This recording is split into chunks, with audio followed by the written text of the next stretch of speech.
कति ठुलो मम्मी के कसलाई लगाइदिने हो यो त्यत्तिकै उनेको मैले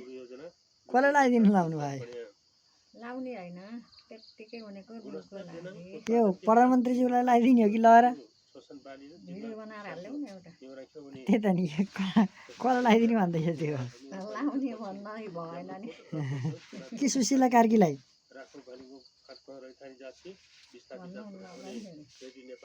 नजिक वा सुशीला कार्कीलाई लगाइदिएन हुन्थ्यो मन्त्रीज्यू उहाँलाई प्रधानमन्त्रीज्यूलाई लगाइदिने ल सुशीला कार्की आउनुहुन्छ अब अनि उहाँलाई लगाइदिनु होला ल हेर्नुहोस् ल ल ल ल सुशीला कार्कीलाई लगाइदिनु होला ल वाह